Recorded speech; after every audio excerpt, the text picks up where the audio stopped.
Hey guys, it's Emma. So I wanted to talk to you guys about all of the books that I read in the month of January. Unfortunately, I was only able to complete two. I know. I'm very disappointed in me as well. And I wanted to also give a little disclaimer. The books that I talk about, I filmed previously to this little intro that I'm giving. So the setup is going to be different. It is nighttime now. In the clips that you're about to see, that was filmed during the day. Just had some stuff going on, so I've since just changed around my setup a little bit. So I'm going to talk to you about the books that I did read, and then I am going to talk to you about the books that are in progress right now. I'm going to have to talk to you about what I actually think about them in my February wrap up because I honestly did plan on finishing them, which is why you'll notice there are more than two books in my thumbnail. But one of the books that are in that thumbnail I no longer have because I've already returned it to the library. So I figured it was only fair that I planned on showing you them. I did want to put some content out for you guys because I haven't posted since the beginning of this month, and I just wanted to talk to you about the two books that I was able to finish. So here we go.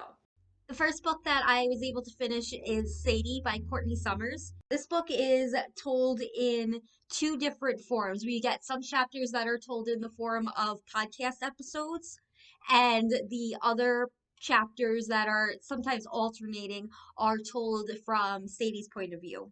Before the events of the book take place, Sadie's younger sister ends up getting murdered and is kind of an unsolved crime. And then eventually Sadie herself goes missing. So the podcast is about these two sisters and what happened to them. And then the chapters that Sadie tells are pretty much the events leading up to Sadie herself going missing. I thought this was an amazing book. This is the first book that I finished in the month of January, and I gotta say, after having such a bad reading year last year, I was so thrilled to read this book because not only was it really well written, it was engaging. I liked a lot of the characters. I believed the characters felt the way they felt, and the plot, even though it was really sad, it just kept me engaged. I was never bored when reading this book. I absolutely loved Sadie's voice. I felt connected to her, and it's been a while since I felt connected to a main character. A lot of the main characters that I've read lately, I just haven't connected with. I felt like I knew nothing about them, but I genuinely started to care about Sadie when I read this book. She had a sense of humor. She was funny herself. You could tell she really cared about her sister, who unfortunately was murdered. It was just a great book all around, and I would highly recommend it. I'll go more in depth to it with my book blog that I will link below, but yeah, this book I would highly, highly recommend. Unfortunately, the same cannot be said for the next book that I was able to complete, which was Ordinary Monsters by J.M. Nero.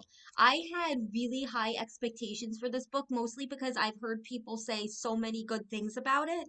I was just really, really disappointed. The story itself, honestly, was something that I thought was really interesting.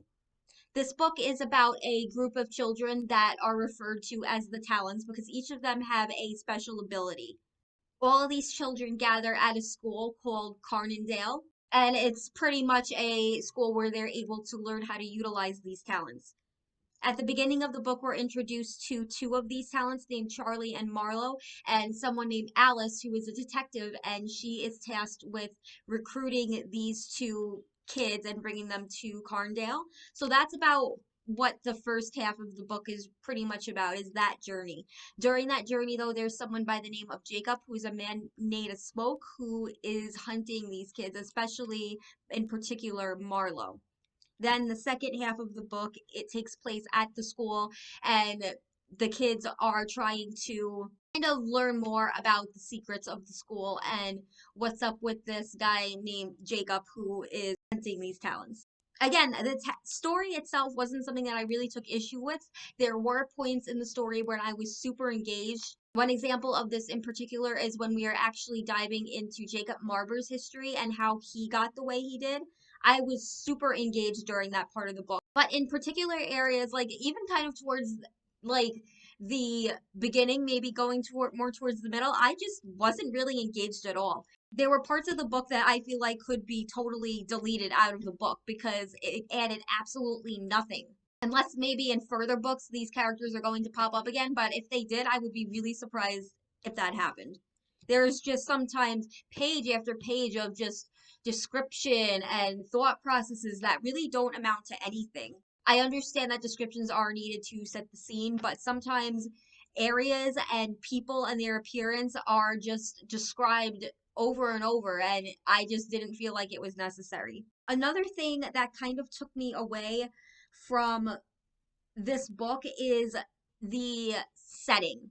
So it takes place in Victorian England, and I'm going to be completely honest, I kept getting taken away from that and thought that we were in modern times a few times because of the views of the people who are in the book some of the time, and also just the language that the characters use.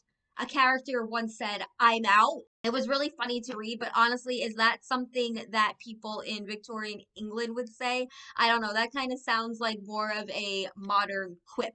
And I understand why that would be done. It's because you want the reader to be engaged and you don't want it to be difficult to read. And I totally understand that. But at the same time, throwing in things like that you think would really only be said in modern times, I don't know. It just didn't work for me and it really took away from it.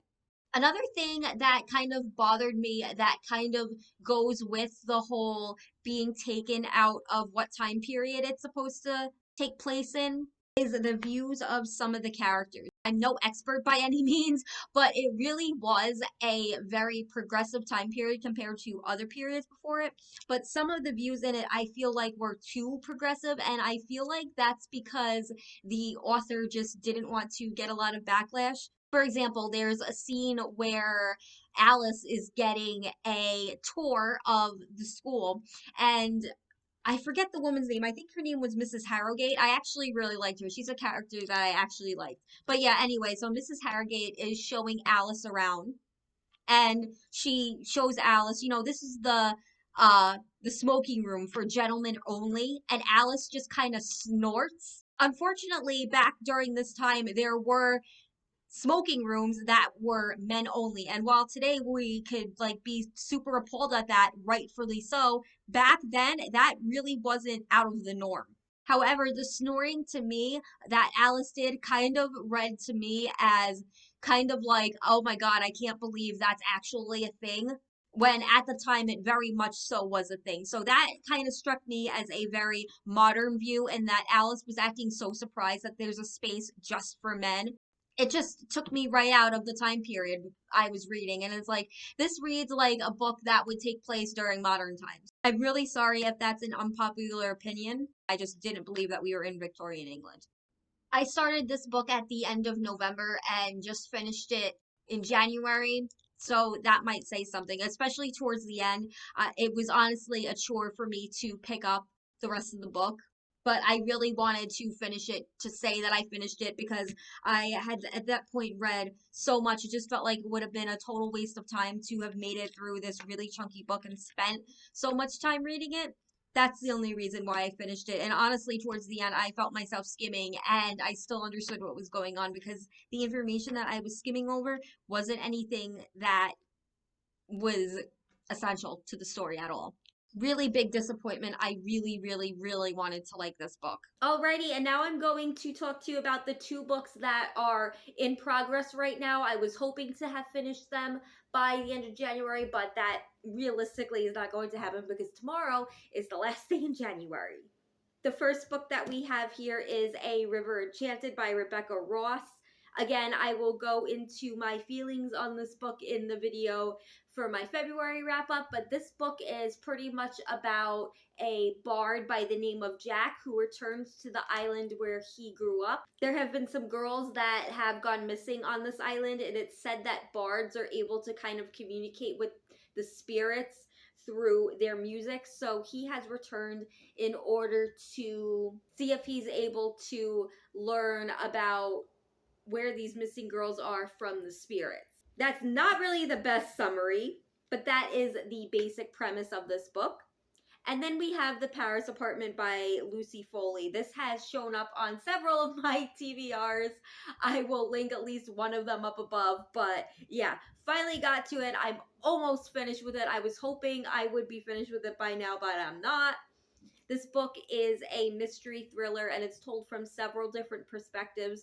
A man by the name of Ben goes missing in a Paris apartment, obviously, the namesake of this book. And the book is pretty much trying to figure out what it was that happened to him, told by several different people who live in this hotel, as well as Ben's sister, who showed up to come live with him, but by the time she showed up, he had already disappeared. So yeah, those are the two books that I was able to finish and the two books that are work in progresses right now. I really apologize for the all overness of this video. I promise next video will be more put together. But yeah, tell me about what you guys were able to complete this month as far as books are concerned, and I will see you in my next video. Bye!